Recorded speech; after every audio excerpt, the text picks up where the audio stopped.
الله من الشيطان اللعين الرجيم.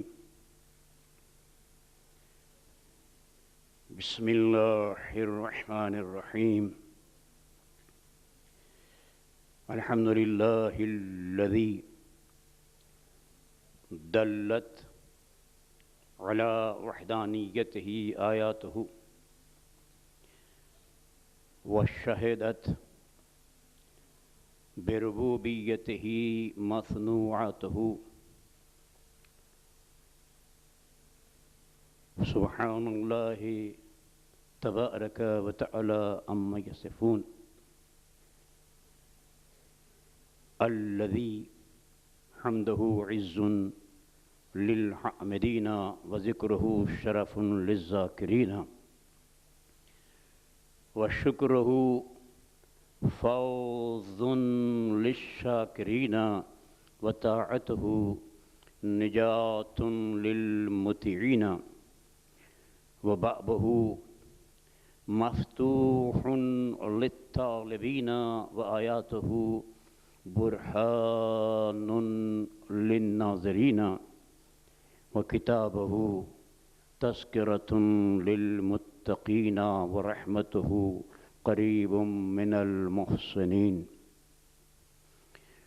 والصلاة النامية الباقية الدائمة على النبي الأمي العربي القرشي الحاشمي حبيب إله العالمين وأشرف الأولين والآخرين وسيد الأنبياء والمرسلين وخاتم النبيين ورحمة للعالمين سيدنا ومولانا أبي القاسم محمد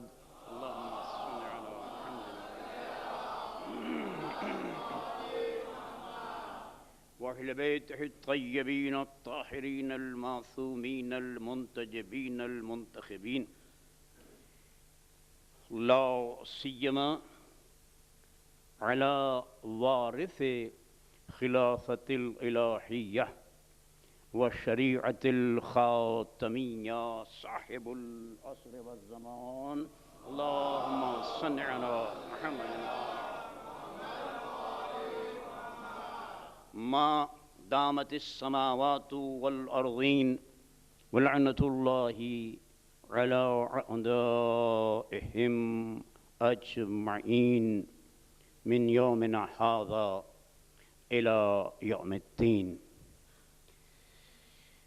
أما بعد، فقد قال الله سبحانه وتعالى في كتابه المبين وهو أصدق الصادقين وقوله الحق.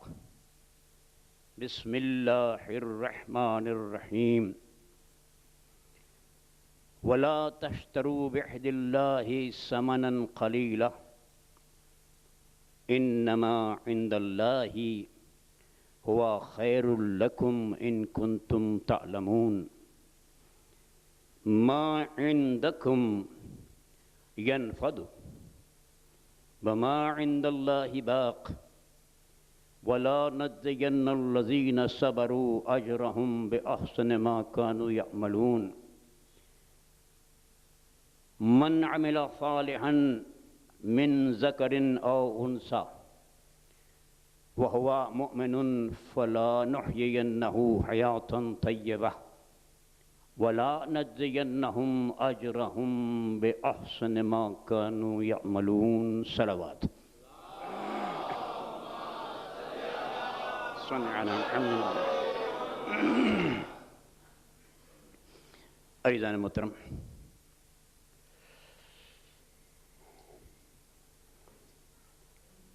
ایک خاص عنوان کے تحت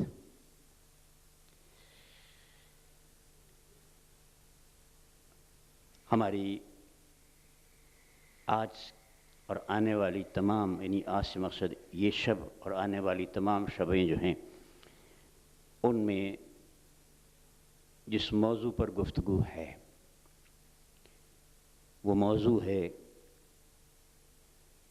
بقا اور فنا۔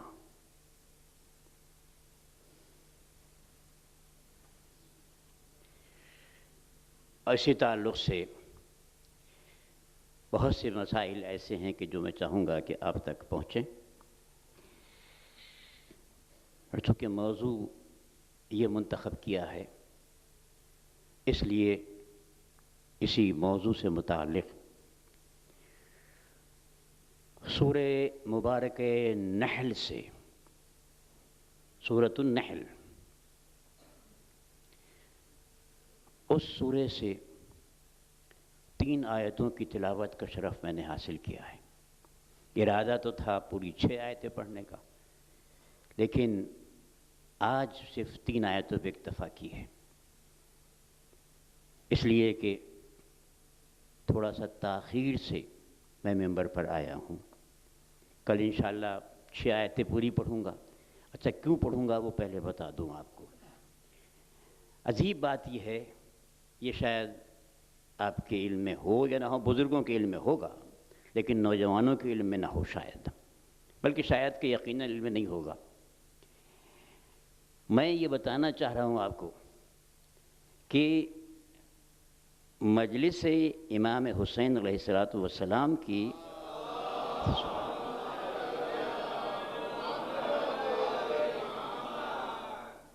جس میں آپ حضرات اس وقت تشریف لائے ہیں، اس کی اہمیت کو ایک سرکار کی ایک ارشاد کی روشنی میں آپ کی خدمت میں عرض کر دوں۔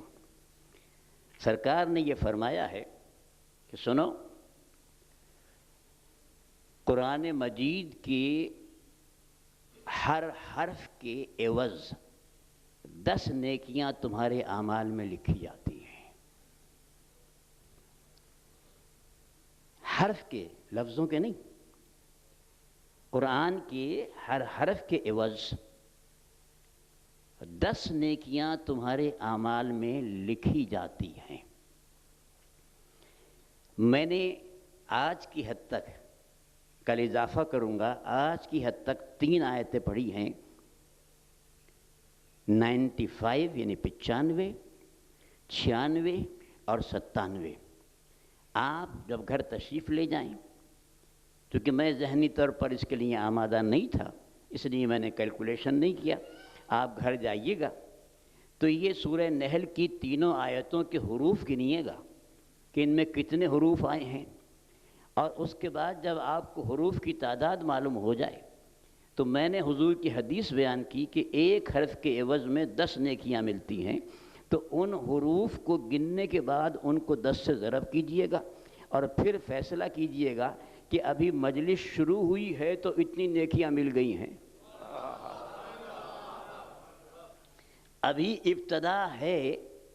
اچھا، اور عجیب لطف کی بات یہ ہے کہ یعنی میں اور آپ دونوں برابر کے شریک ہیں۔ میں نے تلاوت کر کے اتنی نیکیاں حاصل کی ہیں، آپ نے سماعت کر کے وہ ساری نیکیاں حاصل کی ہیں۔ بس فرق صرف اتنا سا ہے کہ آپ کو سماعت کے ذریعے سے وہ نیکیاں ملی ہیں اور مجھے تلاوت کے ذریعے سے ملی ہیں۔ تو اب آپ نے دیکھا کہ قرآن کا پڑھنا ہو یا قرآن کا سننا، اس بات کو ذہن میں رکھیے، تو اب آپ خود فیصلہ کر لیں گے کہ یہ قرآن کی فضیلت ہے۔ بہرحال چونکہ آج میں نے 3 آیتیں باقی نہیں پڑھی ہیں، تو کل انشاءاللہ اس کمی کو کل پورا کر دوں گا، 6 آیتیں پڑھ دوں گا، تاکہ آپ کو آج کے عوض جب کل تشریف لائیں تو اجر و ثواب جو ہے وہ 2 گنا ہو جائے۔ مل کے درود پڑھیں ایک مرتبہ عرض کر۔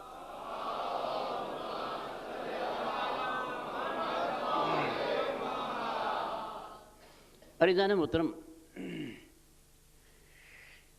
میں نے جن آیتوں کا انتخاب کیا ہے بڑی عجیب غریب آیتیں ہیں قرآن مجید کی۔ ترجمہ سن لیجئے مجھ سے اور پھر اس پہ کچھ تھوڑی سی گفتگو، تمہیدی گفتگو ہے آج، باقی شبوں میں اس کے اوپر تفصیل سے گفتگو ہوگی۔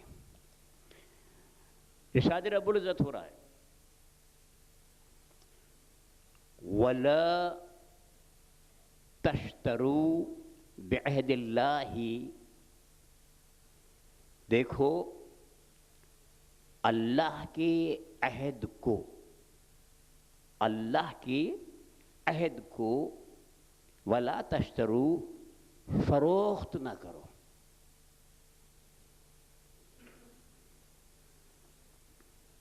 اللہ کے ولا تشترو، فروخت نہ کرو. کس کو؟ بعہد اللہ.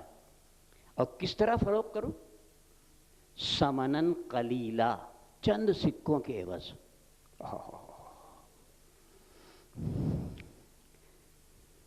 کیا کہا جا رہا ہے؟ ولا، خبردار، خبردار، ہم تمہیں آگاہ کر رہے ہیں کہ اللہ کے عہد کو ثمناً قلیلا، ایک چھوٹی سی رقم کی مقدار، چند سکوں کے عوض فروخت نہ کرو. کیسی قرآن نے ہماری دکھتی ہوئی رگ کو پکڑا ہے. اب دیکھ رہے ہیں آپ، یعنی اس وقت جو کچھ ہمارے معاشرے میں ہے، جو کچھ ہمارے معاشرے میں ہے کہ مال و دولت خدا سے بھی زیادہ طاقتور بنا دیا گیا ہے. اللہ نے اسی تعلق سے بات کی ہے اور ایک ہمارے لیے دروازہ کھولا ہے فکر کا، سوچنے کا، سمجھنے کا. ترجمہ سن لیں، پھر مکمل کر دوں بات اور پھر اس کے بعد کچھ گفتگو تھوڑی سی آپ سے ہوگی. کہا جا رہا ہے وَلَا تَشْتَرُوا بِعَہْدِ اللَّهِ، دیکھو اللہ کے عہد کو فروخت نہ کرو، خبردار. اور کتنی قیمت پر؟ ثمناً قلیلا، چند سکوں کے عوض. اب یہ عہد کیا ہے، یہ وضاحت انشاءاللہ آئے گی بعد میں. ابھی آپ کو ذرا سا ترجمہ کر رہا ہوں. اب سنیے ترجمہ آگے کا. یہ کہنے کے بعد کہ اللہ کے عہد کو چند سکوں کے عوض فروخت نہ کرو، ایک مرتبہ اللہ نے کہا، سنو، انما، انما. اب یہ لفظ ایسا آ گیا ہے انما کہ میرے پاس اردو زبان میں، میرے پاس کیا بلکہ کسی بھی عالم کے پاس اردو زبان میں یا ایون ان انگلش لینگویج اس کا کوئی سبسٹیٹیوشن نہیں ہے، کوئی بدل نہیں ہے کہ میں یہ کہہ دوں کہ انما کی یہ معنی. سمجھ رہا اس کو؟ انما کی یہ معنی. لیکن بہرحال مجھے اطمینان یہ ہے کہ جو مجمع اس وقت میرے سامنے تشریف فرما ہیں، جو حضرات، ان کو سمجھانا انما کے معنی میرے لیے مشکل بھی نہیں ہے. اس لیے کہ یہ سارے لوگ طہارت پسند بھی ہیں، یہ سارے لوگ طہارت پسند بھی ہیں اور مزاج میں بھی طہارت ہے. میں نے انما کی لفظ کہی ہے، بس ادھر انما کی لفظ آپ کی سماعتوں تک پہنچی، ادھر ذہن نے آئے تطہیر کو سامنے کر کے پیش کر دیا. مل کے درود پڑھ دے ایک مرتبہ آواز میں.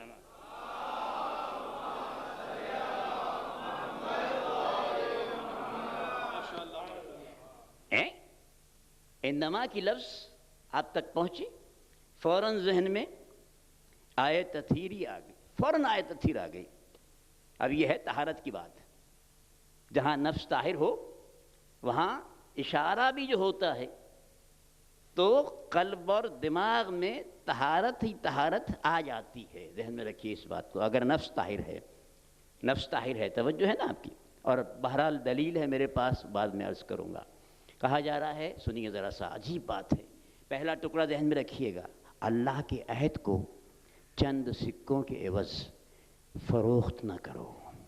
اور آپ سنیں ذرا سا، انما، سنو، دیکھو، ہم انما کے حصر کے ساتھ، حصر کہتے ہیں عربی میں قلعے کو، انما کے قلعے کے ساتھ، قلعے کے معنی یہ ہیں کہ ایک حد بنا دی گئی کہ جو اس سے پہلے کی بات ہے وہ اس حد میں نہیں آتی ہے، جو اس کے بعد بات ہے وہ حد میں آ رہی ہے. اب سنو اس کا. اور یہی تطہیر کی بات تھی کہ رسول نے انما کا جو حصر تھا آیت کے اندر، جب اہل بیت کو جمع کیا ہے تو چادر کا حصر بنا کر، تاکہ جو باہر ہے وہ انما کے حصر سے باہر رہے، اور جو اس چادر میں آ جائے وہ انما کے حصر میں آ جائے. آپ سمجھ گا؟ تو انما عند اللہ سنو، اور توجہ کے ساتھ سنو، بہت توجہ کے ساتھ سنیے گا ذرا سا. انما، بس اتنا ذہن میں رکھو، انما عند اللہ، دیکھو جو اللہ کے پاس ہے، جو اللہ کے پاس ہے، اللہ کی اندیت میں ہے، جو اللہ کی اندیت میں ہے، ہوا خیر لکم، وہ تمہارے تعلق سے سوائے خیر کے کچھ اور نہیں ہے. تمہارے تعلق سے سوائے خیر کی کچھ اور نہیں ہے. آپ نے ترجمہ سن لیا. انما کے حصر کے ساتھ بات کی جا رہی ہے. کیا ترجمہ کے کچھ پہلو واضح کرنا چاہ رہا ہوں. انما کے حصر کے ساتھ بات کی جا رہی ہے. اس کے بعد کی آیت اس سے بھی زیادہ لطیف ہے. جب آپ سنیں گے تو سوچیں گے اور چونکیں گے بھی. انما کی حصر کے ساتھ بات کی جا رہی ہے. کیا کہا جا رہا ہے؟ کہ اللہ کے پاس، اللہ کی اندیت میں صرف اور صرف خیر ہے. خیر کے علاوہ کچھ نہیں ہے. آپ سنیں اس کا، خیر کے علاوہ کچھ نہیں ہے. عزیزان محترم، میں ابھی آج ہی کراچی سے آیا ہوں، آپ کو معلوم ہے نا؟ اور میرے پاس صرف پاکستانی سکے ہیں. میں نے آپ سے کہا کہ جناب میرے پاس پاکستانی سکوں کے علاوہ کچھ نہیں ہے. تو جب میں نے یہ کہا آپ سے کہ میرے پاس پاکستانی سکے کے علاوہ کچھ نہیں ہے، تو اس کے معنی یہ ہے کہ اگر آپ مجھ سے ڈالر کی توقع رکھیں، سمجھے صاحب؟ میں آپ کو سمجھانا چاہ رہا ہوں بات، ایسے اس لیول پر بات کرنا چاہ رہا ہوں جہاں بچہ بھی سمجھ جائے. یعنی اگر آپ مجھ سے ڈالر کی توقع رکھیں اور ڈالر طلب کریں کہ حضور آپ تو بہت بڑے ذی علم ہیں، یوں ہیں، فلاں ہیں، کچھ ڈالر ہوں تو دے دیجئے، تو میں فوراً آپ سے کہوں گا کہ جناب میرے پاس پاکستانی کرنسی تو ہے، اب جو میرے پاس ہے ہی نہیں وہ میں تمہیں دوں گا کہاں سے، میں آپ کو دوں گا کہاں سے. اب یہ بات سمجھ میں آ گئی نا آپ کے؟ اللہ نے کیا کہا ہے؟ اللہ نے یہ کہا ہے کہ میرے پاس صرف خیر ہے. نہیں سمجھ رہے آپ؟ یعنی اگر مجھ سے ملے گا تو صرف خیر ملے گا. اب اس تصور کو اپنے پاس نہ آنے دینا کہ خیر بھی اس کی طرف سے ہے، شر بھی اس کی طرف سے ہے. اس تصور کو قریب نہ آنے دینا کہ خیر بھی اس کی طرف سے ہے. آپ دیکھیں قرآن کیا کہہ رہا ہے، شر بھی اس کی طرف سے ہے. یہ ہمارے یہاں نہیں ہے، خیر ہی و شر ہی والا مسئلہ ہمارے یہاں نہیں ہے. اچھا، قرآن بھی کوئی چیز تشنا نہیں چھوڑتا، خدا کی قسم. اب یہ اور بات ہے کہ آپ کا مزاج یہ ہے کہ سرسری پڑھ کے چلے جاتے ہیں. غور کیجئے، دکھ ہے، قرآن نے کہیں یہ شکوہ نہیں کیا کہ مجھے پڑھا نہیں جاتا. بھائی اتنا پڑھا جاتا ہے، اتنا پڑھا جاتا ہے کہ نام ہی قرآن ہو گیا ہے. نہیں غور کر رہے؟ قرآن ہے قرات سے، جہاں اس کے مختلف مصادر ہیں، اس میں ایک مصدر قرات بھی ہے. قرات کے معنی پڑھا جانا. تو اتنا پڑھا جا رہا ہے کہ اس کا نام ہی قرآن ہو گیا ہے. تو اب پڑھنے کا شکوہ تو ہے ہی نہیں قرآن کو. آپ دیکھیے کہ قرآن نے شکوہ کیا ہے تو بس اس پر کیا ہے کہ میرے نزول کا مقصد پڑھنا نہیں تھا. میرے نزول کا مقصد پڑھنا نہیں تھا، نہ پڑھ کر سنانا تھا. نہیں غور کرے آپ، میں نے بہت دور کی بات کہہ دی. یعنی میرے نزول کا مقصد صرف پڑھنا نہیں تھا، نہ پڑھ کر سنانا مقصد تھا. پڑھ کر سنانا مقصد تھا. اب سنیں اس کو آپ، یہ مقصد ہرگز نہیں تھا، بلکہ میرے نزول کا مقصد کیا تھا؟ تفکر، تدبر، تعقل، غور کرنا، فکر کرنا، عقل کو استعمال میں لانا، سوچنا یہ بات کیوں کہی گئی ہے، یہ کیا کہا گیا ہے، کس مقصد کے تحت کہا گیا ہے. تو عزیزان محترم، اب جب اتنی بات آپ تک اس تمہید کے ساتھ ہی نہیں بلکہ ترجمے کے تعلق سے آپ تک پہنچی ہے تو کیا کہا جا رہا ہے؟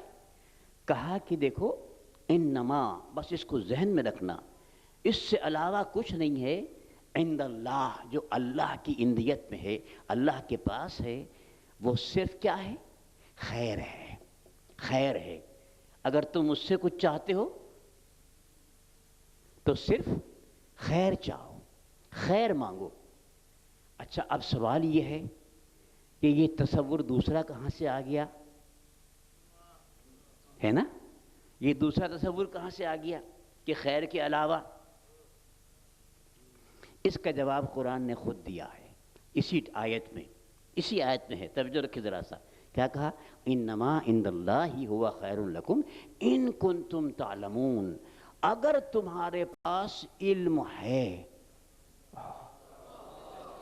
اگر تمہارے پاس علم ہے تو تم بس اتنا ہی جانو گے کہ اللہ کے پاس سوائے خیر کے کچھ نہیں ہے۔ یعنی عالموں کا عقیدہ یہ ہے، تمام حضرات توجہ، عالموں کا یہ عقیدہ قرآن بتا رہا ہے کہ اہل علم کا عقیدہ تمہیں ملے گا تو یہی ملے گا کہ اللہ کے پاس خیر کے علاوہ کچھ نہیں ہے۔ علم کی ضد ہے جہل، علم کی ضد ہے جہل۔ جب اہل علم کا عقیدہ یہ ملے گا ازرو قرآن کے اللہ کے پاس سوائے خیر کے کچھ نہیں ہے، تو شر والا عقیدہ اہل علم کا نہیں ہوگا، اہل جہل کا ہوگا۔ درود پڑھ دے ایک مرتبہ آواز میں۔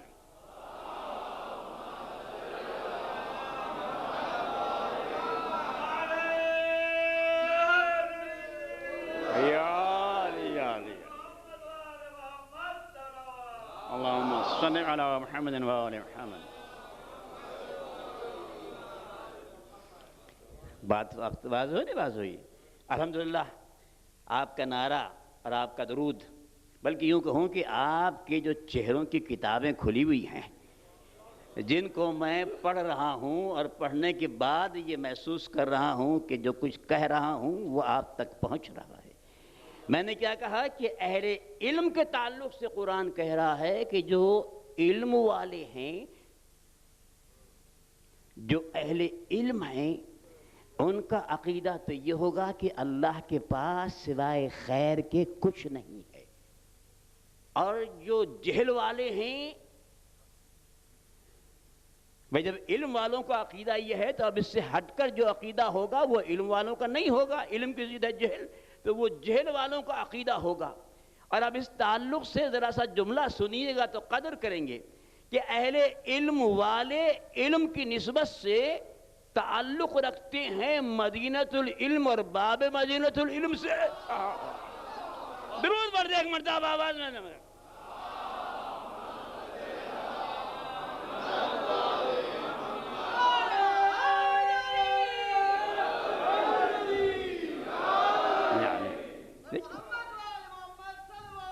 اللہم صلی اللہ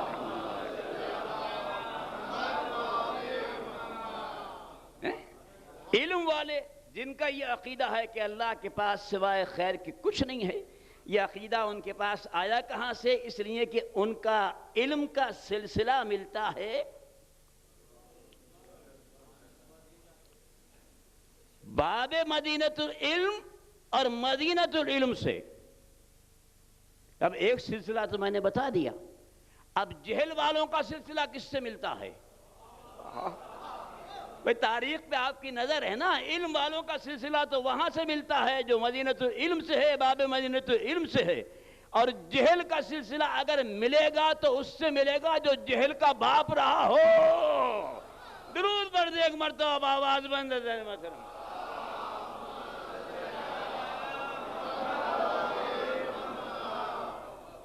ہے نا؟ تو اب آپ نے دیکھا کہ کہا انما عند اللہ، دیکھو اللہ کے پاس، اللہ کی اندیت میں، یہ لفظ ذرا ذہن میں رکھیے گا، اس کی ذرا وضاحت کروں گا میں بعد میں، آپ کسی دن عند اللہ کی وضاحت کروں گا، اندیت کی وضاحت کروں گا۔ ویسے اندیت کے معنی پاس کے ہیں۔ انما عند اللہ، جو اللہ کے پاس ہے، ہوا خیر لکم، وہ تمہارے تعلق سے صرف خیر ہے، بس کچھ نہیں. ان کنتم تعلمون، لیکن یہ عقیدہ تمہارے ذہن میں کب آئے گا؟ جب تمہارے پاس علم ہوگا. علم ہوگا. اب سنیے ذرا سا اور سوچئے گا ایک لمحے کے لیے. ما عندکم، ما عندکم، ما یہ عربی میں مائے موصولہ کہا جاتا ہے. مائے موصولہ کے معنی یہ ہیں کہ جس کو ہم انگریزی میں یعنی اردو میں کہیں گے جو کچھ بھی، انگریزی میں کہیں گے واٹ ایور. ما عندکم، قرآن کہہ رہا ہے سنو، جو کچھ بھی تمہارے پاس ہے. ایسا لطیف، ایسا لطیف تقابل آپ کو کہیں نہیں ملے گا جو قرآن نے پیش کیا ہے. اس پہ سوچئے گا. اتنا وقت میرا نہیں ہوگا کہ میں آپ کے سامنے تفصیل عرض کروں، لیکن سوچنے کی دعوت میں آپ کو دیتا ہوں. کیا کہہ رہا ہے قرآن؟ ما عندکم، ما عندکم، دیکھو جو کچھ بھی تمہارے پاس ہے، تمہارے پاس ہے. ینفدو، وہ فنا ہو جائے گا.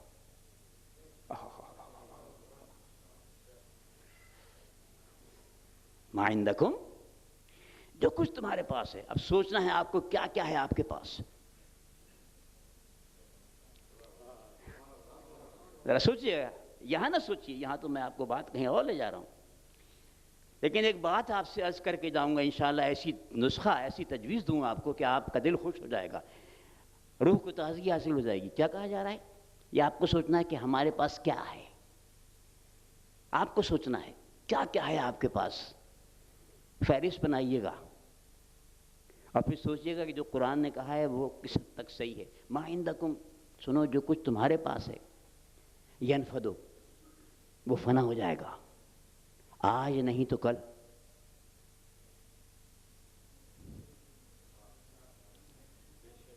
کبھی استعمال کے بعد، کبھی استعمال کے بعد، اور کبھی کبھی بغیر استعمال کے. کیا جملہ میں آپ سے کہوں، کیسے کہوں. کبھی کبھی استعمال کے بعد اور کبھی بغیر استعمال کے. یہ بغیر استعمال کے کب فنا ہوتا ہے؟ بھئی جب ہم خود ہی فنا ہو جائیں. اب جو کچھ جمع کیا تھا، جو کچھ جمع کیا تھا، جب ہم خود ہی چلے گئے تو اب ہماری نظر میں تو اس کا تو اب پتہ چلا کہ جب انسان خود ہی فانی ہے تو اس کے لیے اس سے جتنی بھی متعلق چیزیں ہیں، جتنی بھی اس سے ریلیٹڈ چیزیں ہیں، جو بھی ہوں، وہ اس ماں میں بہت وسعت ہے، بہت وسعت ہے. آپ کی ذات کی حد تک بھی اور آپ کے متعلقات کی حد تک بھی، جو کچھ آپ سے متعلق ہے. کہا وہ کیا ہے؟ ینفدو، وہ فنا ہونے والا ہے. اور سنیں گے جملہ، آپ آیت سنیں گے. وما عند اللہ، وما عند اللہ باق، اور جو اللہ کے پاس ہے وہ باقی رہنے والا ہے. خدا کی قسم، کتنا کتنا لطیف یہ تقابل ہے، یہ کمپریزن ہے، جس کو یاد رکھنے کی بات ہے. صرف کیا کہا جا رہا ہے؟ دیکھو جو کچھ تمہارے پاس ہے کیا ہے؟ وہ فنا ہو جائے گا. اور جو کچھ اللہ کے پاس ہے، وما عند اللہ باق. ابھی اللہ کی عندیت کی دوسری صفت ہے، دوسرا وصف ہے. پہلا وصف کیا تھا؟ کہ خیر ہے. دوسرا وصف کیا ہے؟ بقا ہے. آپ سمجھ اس کا دو وصف ذہن میں رکھیے گا، خیر اور بقا والے. اس پہ کسی شب میں تفصیل سے ذرا سے گفتگو کروں گا، لیکن آپ آج کی حد تک آپ کو چاہتا ہوں کہ ریمائنڈ کرا کے رکھوں، ذہن میں رکھیے اس کو. کہا جا رہا ہے ما عندکم، ما عندکم، جو کچھ تمہارے پاس ہے. ینفدو، وہ فنا ہونے والا ہے. وما عند اللہ، جو اللہ کے پاس ہے، باق، وہ باقی رہنے والا ہے. خدا کی قسم، ترجمہ آگے بعد میں کرتا ہوں، آپ ذرا سنیں گے. چھٹی عصمت کی بارگاہ میں، چھٹی عصمت کی بارگاہ میں، سمجھ گئے نا آپ؟ عصمت کی بارگاہ میں ایک چاہنے والے نے اسی آیت کا حوالہ دے کر کہا فرزند رسول قرآن یہ کہہ رہا ہے کہ جو کچھ ہمارے پاس ہے وہ فنا ہونے والا ہے، اور جو اللہ کے پاس ہے وہ باقی رہنے والا ہے۔ تو سوال کر دیا، کہا مولا کیا کوئی ایسی بھی ترکیب ہے کہ جو ہمارے پاس ہے وہ باقی رہ جائے؟ آپ سے گزارش اس ترکیب کو یاد رکھیے گا۔ کہا کہ مولا فرزند رسول کیا کوئی ایسی ترکیب بھی ہے کہ جو کچھ ہمارے پاس ہے وہ بھی باقی رہ جائے؟ تو مولا مسکرائے اور مسکرا کے کہا کہ ہاں ہے ترکیب۔ کہا مولا وہ کیا ترکیب ہے؟ آقا تو نے خود ہی قرآن کی آیت پڑھی، تو نے غور نہیں کیا۔ قرآن میں کہا کیا گیا ہے؟ اب میں آپ کو سمجھانے کے لیے دوہرا رہا ہوں۔ کہا کیا گیا ہے کہ جو کچھ تمہارے پاس ہے وہ فنا ہونے والا ہے، جو کچھ اللہ کے پاس ہے وہ باقی رہنے والا ہے۔ مولا نے کہا کہ اگر تو اپنی پاس والی چیز کے لیے بقا چاہتا ہے تو سن لے کہ جب تک تیرے پاس رہے گی فنا ہو جائے گی، اللہ کے سپرد کر دے گا۔ درود پڑھ دے ایک مرتبہ یا والی۔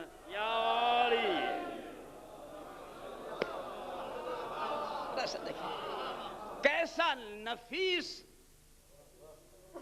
فنا کو بقا میں تبدیل کرنے کا، میرا موضوع یہ ہے نا، فنا کو بقا میں تبدیل کرنے کا کتنا آسان اور سہل نسخہ تجویز کر دیا ہے میرے مولا نے کہ سن، جب تک تیرے پاس ہے فنا ہوگا۔ اگر اسی کو تو اللہ کے سپرد کر دے گا تو اسے بقا مل جائے گی، بقا مل جائے گی۔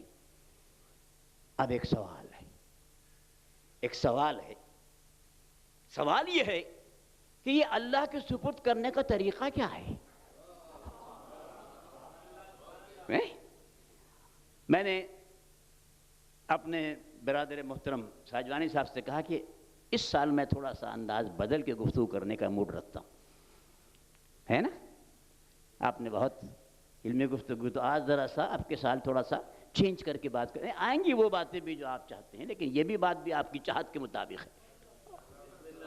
میری چاہت تو ہے ہی، آپ کی بھی چاہت ہے۔ نہیں، بات آگے بڑھا دوں، نہ صرف یہ کہ میری چاہت ہے، نہ صرف یہ کہ آپ کی چاہت ہے، بلکہ کچھ اور لائق احترام ہستیاں ہیں کہ جن کی بھی یہ چاہت ہے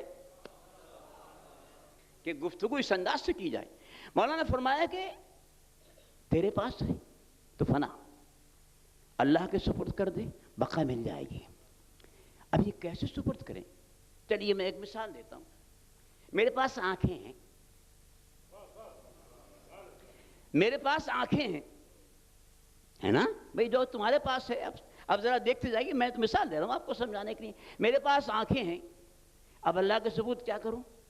ڈاکٹر کے پاس جاؤں، سرجری کرواؤں،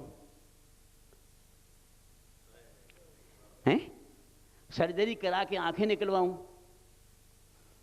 آنکھیں نکلوا کے مکے جاؤں؟ اصل اس کا کعبے میں جا کے رکھ دوں کہ پالنے والے تیرا حکم تھا، یہ تیرے پاس لائے ہوں، اب تو بقا دے دے؟ نہیں، یہ معنی ہرگز نہیں ہے۔ اللہ زحمت نہیں چاہتا آپ کے لیے، خدا کی قسم۔ یہ آپ کا دین اتنا اچھا دین ہے، اتنا اچھا دین ہے۔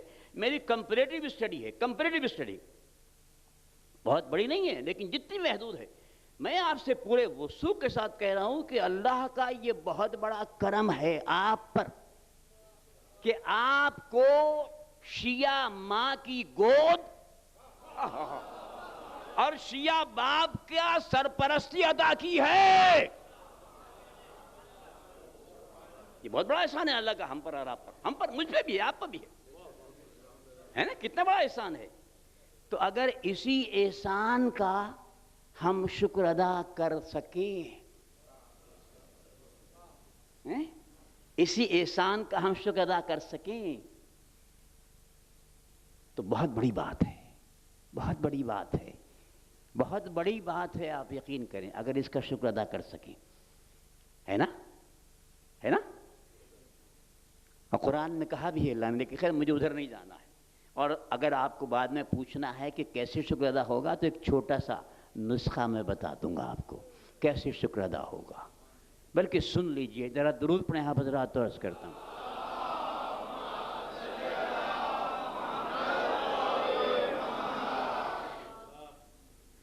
سرکار سے پوچھا گیا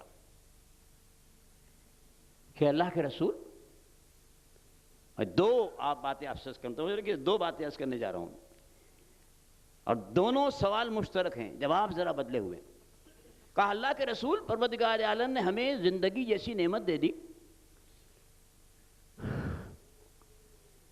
اس کا شکر کیسے ادا ہو؟ تو آپ نے فرمایا کہ سنو، اللہ نے تمہارے جسم میں 360 رگیں رکھی ہیں، جس میں سے 180 متحرک ہیں، 180 ساکن ہیں۔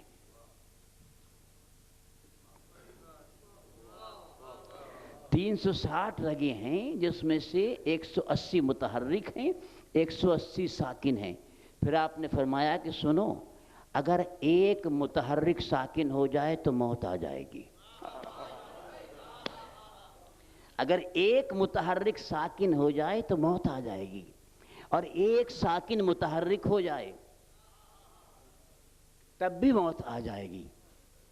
تو آپ نے کہا کہ اس کے تعلق سے تم دن میں جب بھی وقت ملے تو کم سے کم 360 مرتبہ اللہ کا شکر اس طرح سے ادا کر دیا کرو کہ الحمدللہ رب العالمین کثیراً علی کل حال۔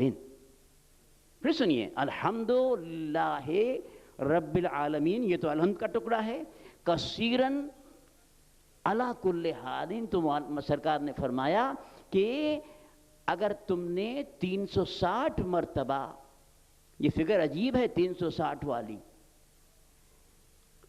اب جو حج کر چکے ہیں حضرات، جن کو حج کا شرف حاصل ہوا ہے، ان کے علم میں ہوگا کہ ایک مہینے میں ایک عمرہ کر سکتا ہے انسان، یہ معلوم ہے نا آپ کو، ایک عمرہ کر سکتا ہے، ٹھیک ہے، ایک عمرہ کر سکتا ہے، لیکن جہاں عمرہ ایک کرنے کی پابندی ہے وہاں طواف کی پابندی نہیں، اور یہاں تک حکم ہے کہ کم سے کم 360 مرتبہ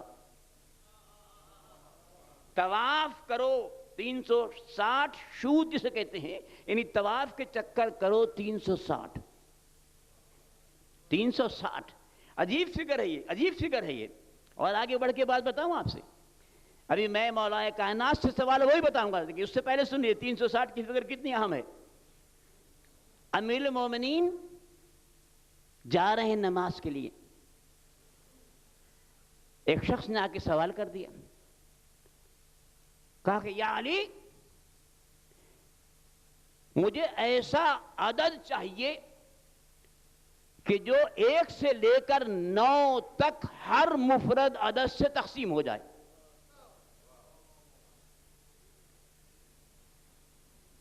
اب جا رہے ہیں نماز کے لیے، راستے میں سوال ہو گیا، کیا کہا کہ ایسا عدد چاہیے کہ جو 1 سے لے کر 9 تک ہر مفرد، ہر سنگل نمبر سے ڈویزیبل ہو، تقسیم ہو سکے۔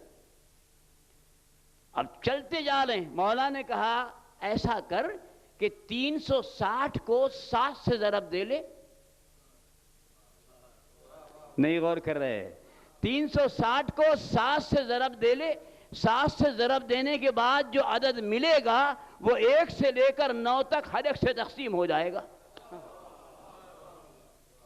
نہیں غور کیا آپ نے، میں ذرا سا وضاحت کر دوں۔ عزیزان محترم، یہ بات وہی بتا سکتا ہے کہ جس کو پہلے سے معلوم ہو کہ 360 کی فگر وہ ہے کہ جو 7 کے علاوہ 1 سے لے کے 9 تک ہر عدد سے تقسیم ہو جائے گی، 7 سے تقسیم نہیں ہوگی، لہذا مولا نے کہا پہلے اس کو 7 سے ضرب دے دے۔ آپ نے دیکھا تو بہرحال عزیزان محترم، سرکار نے کہا کہ 360 مرتبہ کیا کر، الحمدللہ رب العالمین کثیرن علی کل حال، ہر حال میں، صحت ہو تو، بیماری ہو تو۔ اچھا اب یہی سوال ذرا سا لفظیں بدل کے امیر المومنین سے ہوا ہے، سنیں گے آپ کیا لطیف جواب دیا ہے۔ کہا مولا اتنی نعمتیں ہیں اللہ کی، اتنی نعمتیں ہیں کہ ہم تو شکر ادا ہی نہیں کر سکتے، تو ذرا یہ فرما دیجئے کہ کون سا ایسا طریقہ استعمال کیا جائے، کون سا ایسا طریقہ اختیار کیا جائے کہ اللہ کی نعمتوں کا شکر ادا ہو سکے۔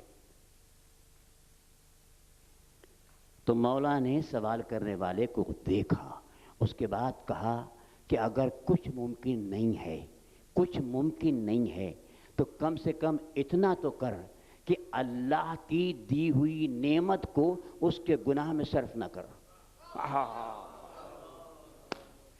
اللہ کی دی ہوئی نعمت کو اس کی معصیت میں صرف نہ کر، اس کی معصیت میں صرف نہ کر۔ بس اب آپ کے لیے اور میرے لیے، دونوں کے لیے آسان ہوگی منزل کہ میں آپ سے کہہ یہ رہا تھا کہ ہم کیسے جو کچھ ہمارے پاس ہے اس کو اللہ کے سپرد کریں۔ میں نے آنکھوں کی مثال دی تھی، آنکھوں کی مثال دی تھی۔ اب اللہ نے کہا زحمت میں نہیں ڈالنا چاہتے تو بھی پالنے والے تو بتا دے۔ کہا بس میں اتنا چاہتا ہوں کہ جب تک تو اپنی آنکھوں کو اپنی آنکھ سمجھے گا فنا ہو جائے گی۔ نہیں، اپنی آنکھ سمجھنے کے معنی کیا ہیں؟ یعنی جب تک تو اپنی آنکھ سے وہ دیکھے گا جو تیرا دل چاہتا ہے،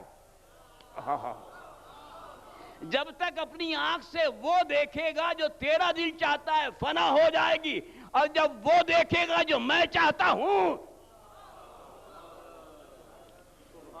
اب دیکھیں یعنی اب جو ہمارے پاس ہے اسے اللہ کے سپرد کر دیں۔ سپرد کرنے کے معنی یہ ہے، سپرد کرنے کے معنی یہ ہے کہ جیسا وہ چاہتا ہے، آنکھ کا استعمال وہی کریں جو وہ چاہتا ہے، کان کا استعمال وہی کریں جو وہ چاہتا ہے، زبان کا استعمال وہی کریں جو وہ چاہتا ہے، ہاتھ کا استعمال وہی کریں جو وہ چاہتا ہے۔ اور خدا کی قسم آپ کے سامنے تو نمونے موجود ہیں، آپ کے سامنے تو نمونے موجود ہیں، دوسروں کو کوئی مسئلہ ہو تو ہو، آپ کے سامنے نمونے موجود ہیں، اور ایسے نمونے موجود ہیں کہ انہوں نے اپنی آنکھ کا وہی استعمال کیا جو اللہ چاہتا تھا۔ اللہ نے کہا اب یہ ان کی منزل نہیں ہے، یہ عین اللہ کی منزل ہے۔ انہوں نے اپنے ہاتھ کا وہی استعمال کیا تھا جو اللہ چاہتا تھا، اللہ نے کہا یہ ید اللہ کا مقام ہے۔ انہوں نے اپنے کان کا وہی مصرف کیا جو اللہ چاہتا تھا، اللہ نے کہا یہ اذن اللہ کا مقام ہے۔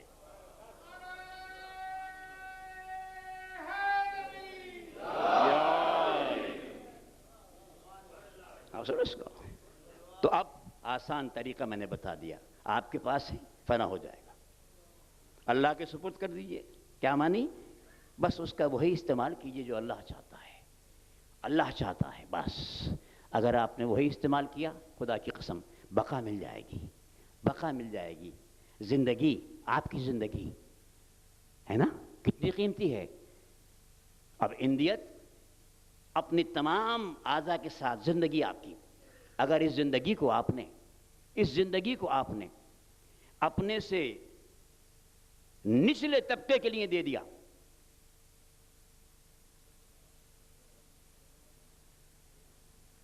نچلے طبقہ کیا مقصد ہے؟ مثلا آپ سے نچلے طبقے میں کون کون ہیں؟ جانور ہیں، ہے نا، اور نیچے جائیے درخت ہیں جن کو نباتات کہتے ہیں، اور نیچے جائیے معدنیات ہیں، چاندی ہے، سونا ہے، ہیرے ہیں، جواہرات ہیں۔ اللہ نے کہا اگر اپنی زندگی کو تو نے ان کے لیے دیا تو یہ ہلاکت بھی ہے اور فنا بھی ہے، اور اگر اپنی زندگی کو میری راہ میں دے دیا تو یہ ہلاکت نہیں ہے، یہ شہادت ہے، یہ شہادت ہے۔ جس کے لیے قرآن نے کہا کہ سنو، جو اللہ کی راہ میں اپنی جان قربان کرتا ہے اسے مردہ نہ کہو. ایک مقام پہ کہہ دیا اسے مردہ گمان بھی نہ کرو. وَلَا تَحْسَبَنَّ وَلَا تَحْسَبَنَّ، اسے گمان بھی نہ کرو. یعنی وہ اس حیات کی منزل پر ہے کہ جہاں گمان بھی موت کا نہیں آ سکتا، نہیں آ سکتا. بس رضوان محترم، اب میں آیات کے ترجمے کی طرف جا رہا ہوں تاکہ آسانی سے بات آپ تک پہنچ جائے آج کی حد تک، اور تو آپ کہیں گے کہ ترجمے سے آگے بات نہیں بڑھ پا رہی ہے. میں ابھی عرض کرتا ہوں آپ کے سامنے. کہا جا رہا ہے مَا عِندَكُمْ يَنْفَدُ، جو تمہارے پاس ہے فنا ہونے والا ہے. وَمَا عِندَ اللَّهِ بَاقٍ، جو اللہ کے پاس ہے وہ بقا والا ہے. اس کے پاس صرف بقا کی چیز ہے. بات ہو گئی. اس کے بعد ارشاد ہو رہا ہے وَلَا نَجْزِيَنَّ الَّذِينَ صَبَرُوا أَجْرَهُمْ بِأَحْسَنِ مَا كَانُوا يَعْمَلُونَ. دیکھو ہمیں صبر پسند ہے، ہمیں صبر پسند ہے. اور سنو، وہ لوگ جو صبر کرنے والے ہیں ہم انہیں ان کے صبر کے عمل سے کہیں بہتر اجر دیں گے، کہیں بہتر اجر دیں گے بہتر. اب باقی آیت بھی سن لیجیے تاکہ پھر اس کے بعد میں کچھ آپ سے عرض کروں گا. 2-3 باتیں وقت کے اندر رہتے ہوئے توجہ رکھیے ذرا سا. اس کے بعد کہا جا رہا ہے، آخری آیت ہے 97، من عمل صالحا من ذکر او انثی. سنو، جو بھی نیک اعمال کر رہا ہے، من ذکرن، خواہ اس کا تعلق مردوں سے ہو، او انثی، یا وہ نیک اعمال کرنے والی کوئی خاتون ہو. توجہ ہے نا آپ کی. من عمل صالحا، جس نے بھی نیک اعمال کیے، من ذکرن، مردوں میں سے ہو، او انثی، یا وہ طبقہ نسوہ میں سے ہو، یا وہ عورتوں کی صف سے ہو. وَهُوَ مُؤْمِنٌ، لیکن شرط یہ ہے کہ اس کا عقیدہ بھی صحیح ہو.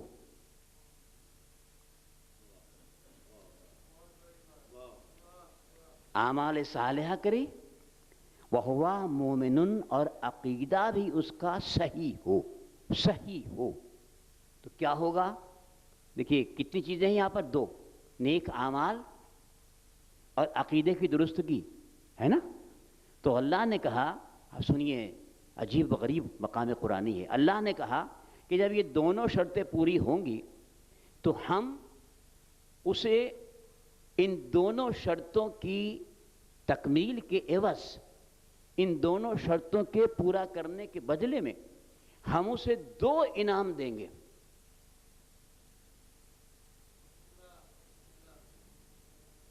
پھر سنیے آیت مجھ سے، آخری آیت ہے جو میرے بیان کی ہے، 97. من عمل صالحا من ذکر او انثی، جو بھی نیک عمل کیے جس نے، مرد ہو یا عورت، وَهُوَ مُؤْمِنٌ، شرط یہ ہے کہ وہ مومن ہو. اب پہلا اس کو اجر کیا ملے گا؟ پہلا اس کو کیا انعام ہے اللہ کی طرف سے؟ فَلَا نُحْيِيَنَّهُ حَيَاتًا طَيِّبَةً. بس رضوان محترم، اب یہاں ظاہر ہے مجھے معلوم ہے کہ کچھ لوگ ایسے تشریف رکھتے ہیں کہ جو عربی جانتے ہیں، لیکن اکثریت یا کچھ لوگ یقینی طور پر ایسے ہوں گے جو عربی نہیں جانتے. ان کے لیے مجھے اس لفظ کی تھوڑی سی تشریح کرنا ہے. پھر سنیے اس لفظ کو تفہیم قرآن کے تعلق سے تاکہ قرآن کا فہم آپ تک پہنچے. فَلَا نُحْيِيَنَّهُ، اس میں 4 لفظ ہیں، 4. ان 4 لفظوں کو ایک کر کے مرکب بنایا ہے تفہیم قرآن کے تعلق سے. 4 لفظ ہیں اس کے اندر. پہلی لفظ ہے فے، جس کو عربی میں فا کہتے ہیں، فلا، فے. دوسری لفظ ہے لام. تیسری لفظ ہے نُحْيِيَنَّ، اور آخری لفظ ہے ہو. پھر سنیے ذرا سا، میں اب الگ الگ پڑھا ہوں اس کو. فَلَا نُحْيِيَنَّهُ، بات آپ تک پہنچی؟ 4 لفظوں کو مرکب کر کے ایک لفظ بنایا گیا. عربی میں فا آتا ہے صلے کے لیے یا جزا کے لیے. صلے کے معنی ہے کمپنسیشن، معاوضہ.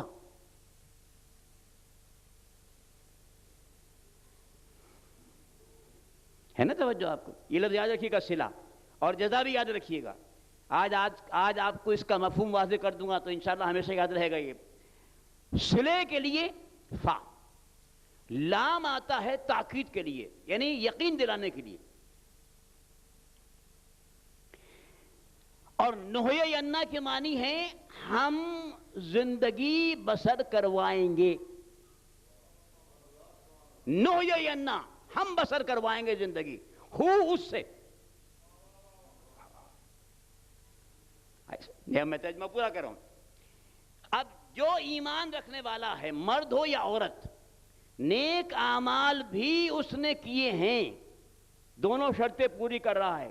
اللہ نے کیا کہا؟ اللہ نے کہا کہ اس کے عوض کے طور پر، کمپنسیشن کے طور پر، معاوضے کے طور پر ہم اس دنیا میں اس سے یقین دلاتے ہیں کہ زندگی بسر کروائیں گے. کیسی؟ حیاتاً طیبہ، طیب زندگی بسر کروائیں گے.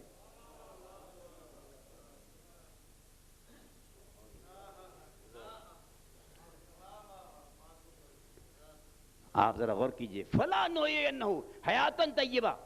میں ایک ذرا سا اشارہ دے دوں، ذرا سا آپ ذرا غور کیجئے گا. میں کہیں آپ کسی کو جانا چاہتا ہوں. دیکھیے، کبھی کبھی آپ سنتے ہوں گے کہ جناب آج فلاں عالم حیات طیبہ پر روشنی ڈالے گا. سنتے نہیں سنتے آپ؟ فلاں عالم جو ہے حیات طیبہ پر روشنی ڈالے گا. حیات طیبہ کس کی زندگی ہے بتائیے آپ؟ حضور کی. یعنی ہم کہتے ہیں کہ حضور کی زندگی حیات طیبہ ہے. قرآن کہہ رہا ہے نہیں، جو حضور پر ایمان لایا ہے،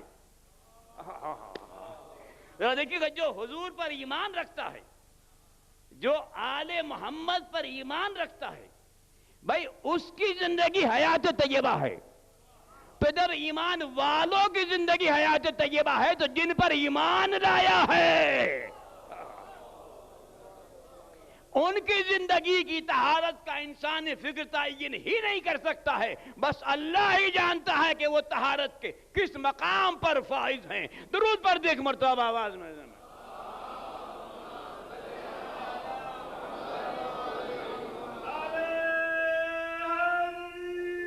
یا علی یا علی.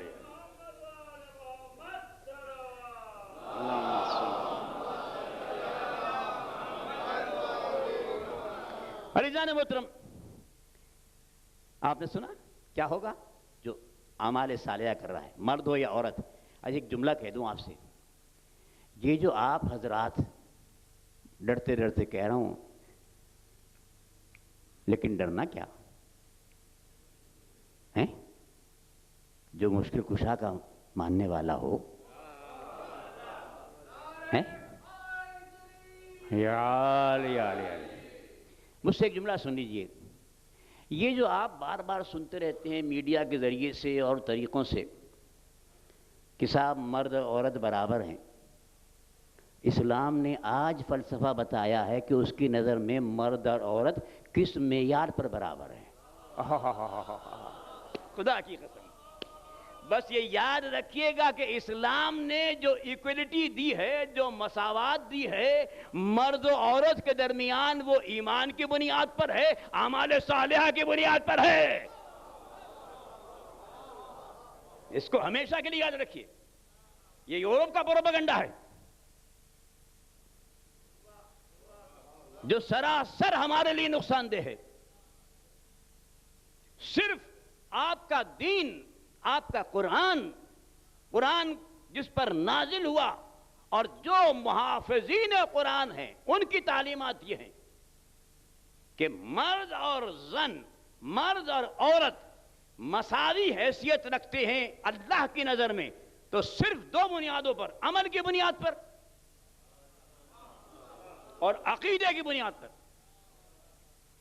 چنانچہ سورہ توبہ کی 72 نمبر کی آیت میں اللہ نے دونوں سے وعدہ کیا ہے. وعد اللہ المومنین والمومنات. اللہ کا مومن مردوں سے بھی اور مومن عورتوں سے بھی یہ وعدہ ہے کہ وہ انہیں جنت عطا کرے گا. تجری من تحتہا الانہار. ایسی جنت دے گا کہ جس کے نیچے نہریں بہہ رہی ہوں گی. اور پھر آگے آیت الگ ہے، وہ ابھی آگے تفصیل میں نہیں جانا چاہتا، تو بس یہ ذہن میں رکھیے گا. عزیزان محترم، کہا کہ جو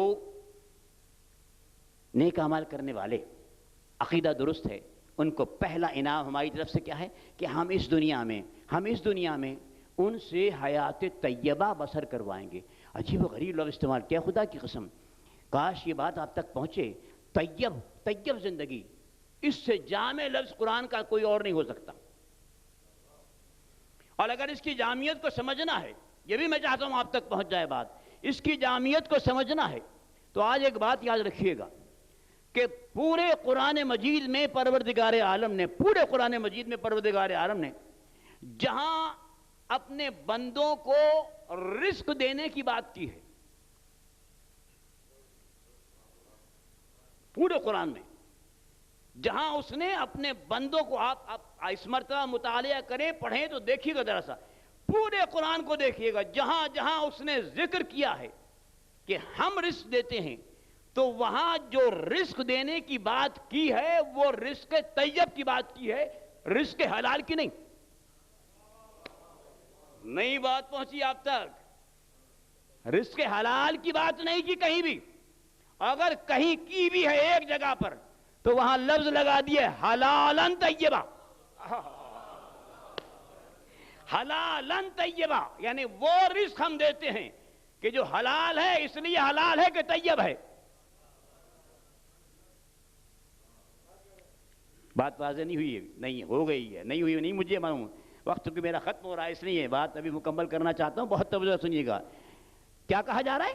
حلالن طیبہ، یعنی اس کے معنی یہ ہیں، سن لیں گے جو نا میرا، اس کے معنی یہ ہیں کہ ہر رزق جو حلال ہے اس کا طیب ہونا مشکوک ہے. اس کا طیب ہونا مشکوک ہے. اور جو رزق طیب ہے اس کا حلال ہونا یقینی ہے. اس کا حلال ہونا یقینی ہے، اس لیے کہ طیب اس نے کہا ہے کہ جو خالق ہے اس کا. آپ سنیں اس کا، جو خالق ہے اس کا. اب اس کے معنی کیا ہیں؟ اس کے معنی یہ ہے، دو جملے آپ کے نظر کر کے بات آگے بڑھتا ہوں. اس کے معنی یہ ہیں کہ جو وہ رزق دیتا ہے وہ طیب ہوتا ہے، اور جو ہم خود اپنے ارادے سے حاصل کرتے ہیں. پتہ چلا کہ حلال اور طیب کا مسئلہ رزق سے نہیں ہے بلکہ رزق کے حصول سے ہے. رزق کے حاصل کرنے سے ہے. بات واضح نہیں واضح ہوگی؟ کیا مقصد؟ یعنی اگر اس طریقے سے رزق حاصل کیا گیا ہے کہ جو طریقہ اس نے تجویز کیا ہے تو وہ رزق طیب ہے، وہ رزق طیب ہے. اور اگر ہم نے اپنے تجویز کیے ہوئے اپنے من پسند طریقے سے رزق حاصل کیا ہے، من پسند، تو چاہے رزق حلال ہو لیکن طیب نہیں ہے، طیب نہیں ہے. خدا کرے کہ میرا میسج آپ تک پہنچ گیا ہو. بہت بڑی بات ہے. اللہ نے کہا ہم طیب زندگی بسر کرواتے ہیں اس سے. خدا کی قسم عجیب لفظ ہے، طیب زندگی بسر کرواتے ہیں. اور اس کے بعد وَلَا نَجْزِيَنَّهُمْ أَجْرَهُمْ بِأَحْسَنِ مَا كَانُوا يَعْمَلُونَ. اور یہ تو یہاں کی بات ہے، یہاں صلے میں طیب زندگی ہے. اور جب یہ آئے گا ہماری بارگاہ میں تو ہم اسے اتنا اجر دیں گے کہ جو اس کی سوچ اس کے عمل سے کہیں بڑھ کر ہوگا. عزیزان محترم، بس اب وقت کوئی ختم ہو رہا ہے. بیان بہت کچھ کرنا تھا، ترجمہ ہی آج میں آپ کے سامنے عرض کر سکا، لیکن کل کچھ انشاءاللہ اس میں مزید اضافہ ہوگا. لیکن ایک بات کہنے کے بعد آگے بڑھتا ہوں، اور وہ اس بات کو یاد رکھیے گا. دیکھیے میں نے دو لفظیں آپ کے سامنے متعارف کرائی ہیں، تفہیم قرآن کی بات ہے، ذہن میں رکھیے گا. ایک لفظ صلہ، ایک لفظ ہے جزا. یہ یاد رکھیے صلہ دنیا میں ملتا ہے.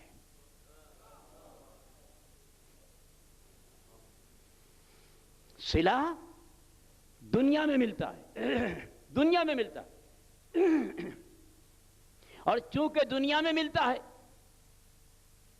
تو صرف دنیا ملتی ہے. نہیں غور کرے آپ. صلہ چونکہ دنیا میں ملتا ہے تو صلے کے عوض میں صرف دنیا ملتی ہے. جزا آخرت پر موقوف ہے. جزا آخرت پر موقوف ہے. اور ایک جملہ سن لیجئے کہ صلے کی حد تک کافر بھی نوازے جاتے ہیں، مومن بھی نوازے جاتے ہیں.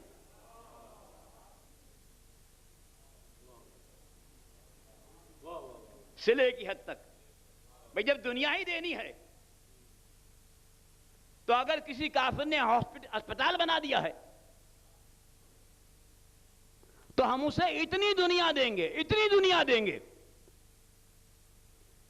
کہ سورہ ہود کی 15 نمبر کی آیت کے مطابق، پوری آیت نہیں پڑھ رہا، سورہ ہود کی 15 نمبر کی آیت کے مطابق اتنی دنیا دے دیں گے کہ وہ خود کہہ اٹھے گا کہ وَهُمْ لَا يُبْخَسُونَ، مجھے اتنا مل گیا ہے کہ میں نقصان میں نہیں ہوں. نقصان میں نہیں ہوں. نقصان میں نہیں ہوں. ہم نے دیکھا نقصان میں نہیں ہوں. تو صلے میں دونوں شریک ہیں، لیکن جزا وہ آپ سے متعلق ہے. آپ سے متعلق ہے. بس اس کا ذہن میں رکھیے گا. آپ کے ذہن میں اگر کبھی سوال آئے کہ اللہ کافروں کو نواز رہا ہے، یہ نوازنا نہیں ہے. جتنے بھی ان کے اعمال خیر ہیں اس کا صلہ یہاں دے رہا ہے تاکہ وہاں کوئی ان کا تعلق نہ رہے. اصل اس کا وہاں سے کوئی تعلق نہ رہے. وہ جتنا لینا یہاں سے لے لو، ہے نا؟ آپ سنیں میری بات کو. یہ آپ تو اب ایک چیز بڑے دبتے انداز میں بات کہنا چاہ رہا ہوں کہ اس کو ذہن میں رکھیے کہ اگر کسی پر نوازشات کی بارش ہو تو اسے جائزہ لینا چاہیے. کسی پر نوازشات کی بارش ہو تو اسے جائزہ لینا چاہیے. مولا نے یہی کہا ہے آپ کی کہ جائزہ لو، یہ نوازشات تمہارے عمل کے عوض میں ہیں یا رسی ڈھیلی کی جا رہی ہے، ڈھیل دی جا رہی ہے. بس عزیزان محترم، گفتگو ختم ہوئی. ایک دنیا کا صلہ ہے، ایک آخرت کی جزا ہے. اور کربلا نے دونوں مناظر پیش کر دیے ہیں. دونوں مناظر، خدا کی قسم. کربلا اپنے دامن میں کیا کچھ نہیں رکھتی. دونوں مناظر پیش کر دیے. کہا صلہ بھی اس میں ملے گا، تمہیں جزا بھی ملے گی. صلے کے طالب بھی ملیں گے، جزا کے طالب بھی ملیں گے. عمر ابن سعد رائے کی حکومت کی خاطر، تاریخ ہے نا، حکومت رائے کی خاطر عمر سعد نے فرزند رسول کو شہید کر دیا. حکومت رائے کی خاطر، یعنی دنیا کے اقتدار کی خاطر. یہ صلے والی بات تھی، یہ دنیا طلبی والی بات تھی. اور جزا والے جن کی آخرت پر نظر تھی وہ بھی آپ کے سامنے واقعہ ہے. اور آپ نے ایام اعزاں میں کہیں نہ کہیں سنا ہوگا. یہ کون ہے؟ نہیں، ذرا سا میں آج انہی مصائب کو تھوڑا سا آپ کے سامنے دہرا دوں، ذرا مختلف انداز سے.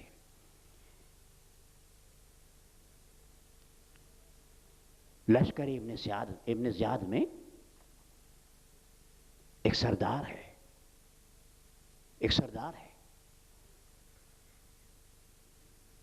شب عاشور اس کی حالت یہ ہے کہ خیمے میں مضطرب ہو کر ٹہل رہا ہے.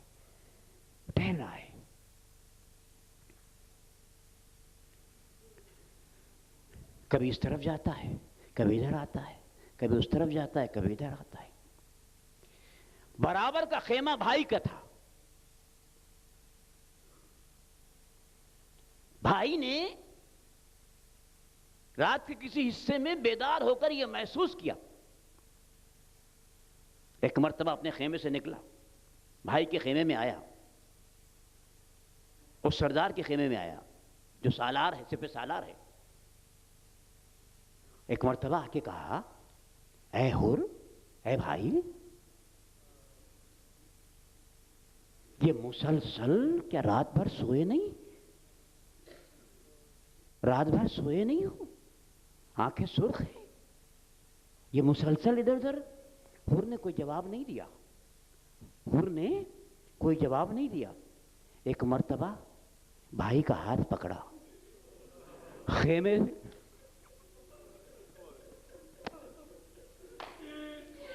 بھائی کا ہاتھ پکڑا تھا, اپنے خیمے سے ہاتھ پکڑ کے اپنے بھائی جس کا نام ہے مصعب, اس کا نام حر, بھائی کا نام مصعب, مصعب کا ہاتھ پکڑ کر خیام حسینی کے پیچھے لے کر گیا اور ایک مرتبہ کہا, بھائی مصعب ذرا غور سے سن کے بتا, تیری کان میں کوئی آواز آ رہی ہے؟ بس جیسے ہی مصعب نے غور سے سنا, ایک مرتبہ کہا, بھیا یہ تو مجھے چھوٹے چھوٹے بچوں کی آواز آ رہی ہے. حسین کے خیموں میں جو چھوٹے چھوٹے بچے ہیں نا, وہ الاتش کی صدائیں بلند کر رہے ہیں. جزاکم اللہ, الاتش کی صدائیں بلند کر رہے ہیں. تب حر نے کہا, بتا ایسی آوازیں سننے کے بعد کیا کوئی سو سکتا ہے؟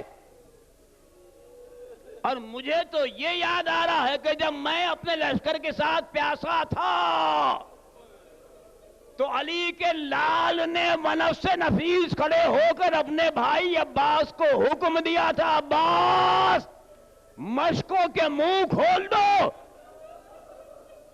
جزاکم اللہ خیرن جزا, مشکوں کے منہ کھول دو. بس عزیزان محترم, دونوں بھائی واپس آئے. مصعب نے حر سے پوچھا, بھائی کیا ارادہ ہے؟ کہا, صبح ہونے دے, صبح ہونے دے. صبح کے آثار آئے. حر نے بیٹے کو بلایا, حر کے بیٹے کا نام علی, علی کو بلایا.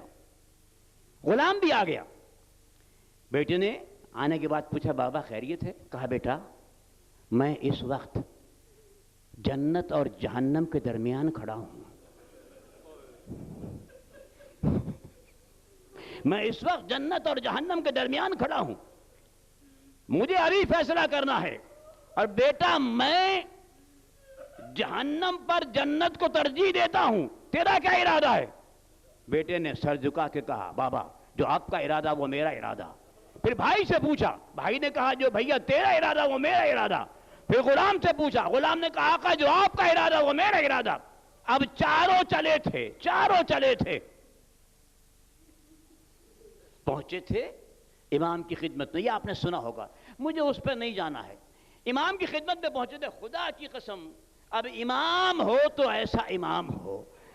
ہم کہتے ہیں کہ مظلوم, لیکن خدا کی قسم ایسا امام ہونا چاہیے کہ جب حر کی توبہ قبول ہو گئی تو امام نے کہا, اے حر گھوڑے سے اترا, تو ہمارا مہمان ہے. کہا, فرزند رسول بس اتنا اطمینان چاہتا تھا کہ آپ مجھے یہ بتا دیں جو مجھ سے کوتاہی ہوئی ہے وہ لائق معافی ہے, مولا گھوڑے سے نہیں اتروں گا.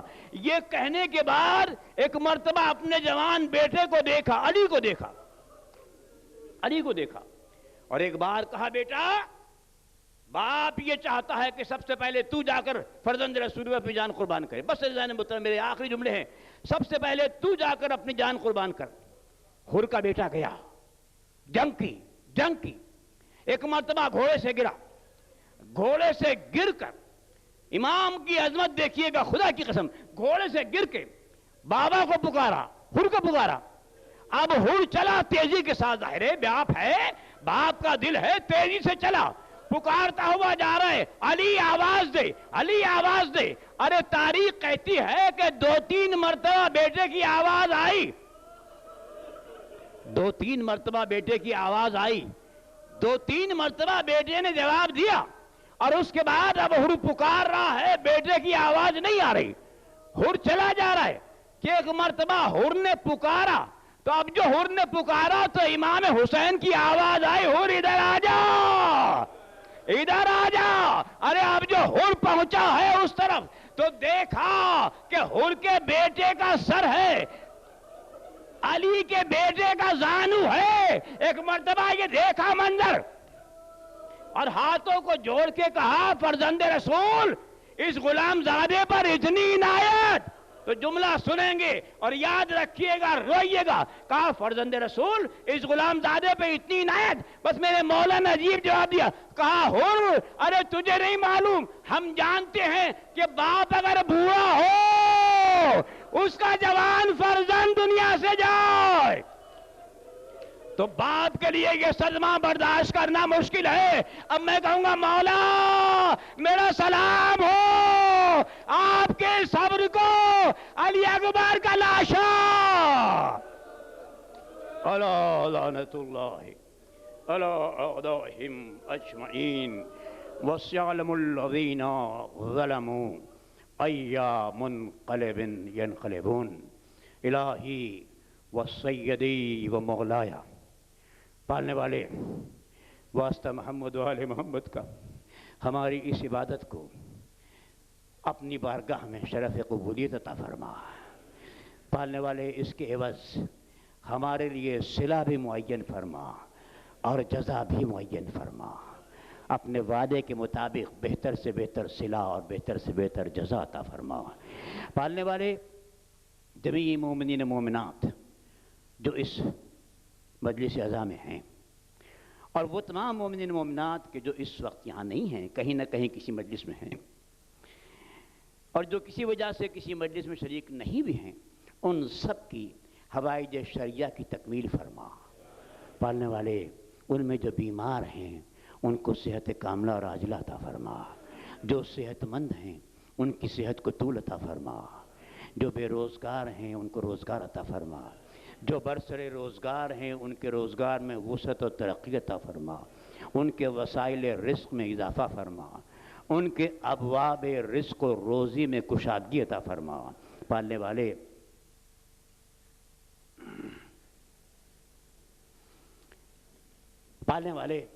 واسطہ محمد و آل محمد کا جو مقروض ہیں ان کے قرض کی ادائیگی کی سبیل پیدا کر دے، جو بے اولاد ہیں ان کو اولاد صالحہ عطا فرما، جو فرزند کے متمنی ہیں ان کو نیک اور صالح فرزند عطا فرما، جو صاحبان اولاد ہیں ان کی اولاد کو نیک اور صالح قرار دے۔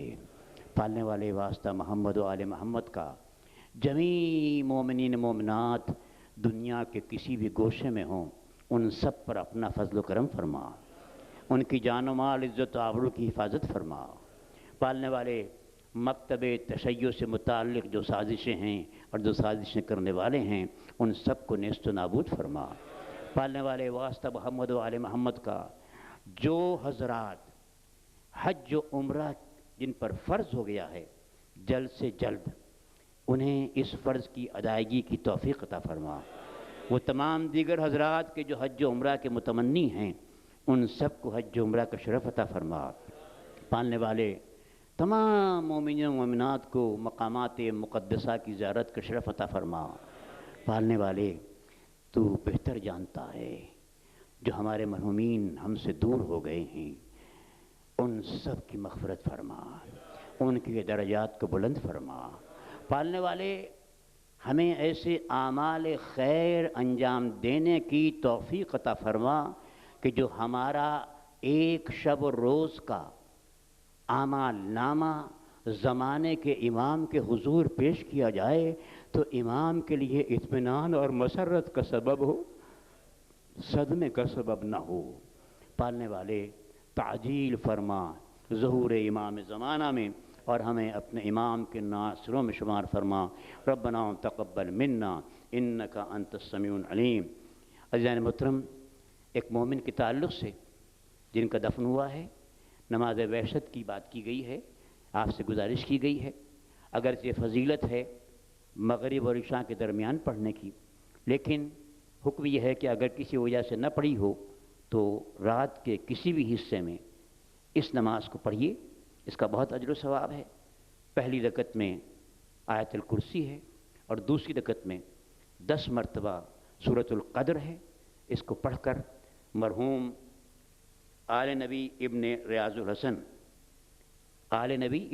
الحسن کے لیے یہ نماز پڑھ دیجیے، آپ سے گزارش ہے۔